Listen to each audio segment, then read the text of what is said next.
A helping hand gone awry. The pitfalls of borrowing. In life, we often encounter those acquaintances or friends who bring up money matters right from the start. They seem to treat borrowing as an unquestionable norm, conveniently sidestepping the notion of repayment. This peculiar mindset creates a logic that suggests borrowing means keeping in their minds. For these individuals, you extend a helping hand with good intentions only to find yourself entangled in a bottomless vortex. It's not out of necessity for them, it's a habit. Borrowing money, in their eyes, doesn't come with an obligation to repay. It's almost as if it's an entitlement. And when you remind them of repayment, your friendship quickly turns into a hostile battleground. This thought process is perplexing. Do they not understand that borrowing is not about demanding,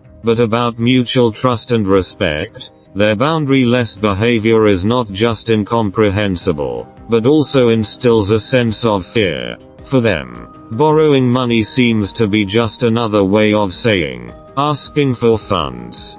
Perhaps, it's time for introspection. Have our well-intentioned actions been exploited as someone else's routine behavior? This reflection might guide us in handling these professional borrowers more wisely and remind us to be compassionate but also cautious, preventing ourselves from becoming victims on the borrowing billboard.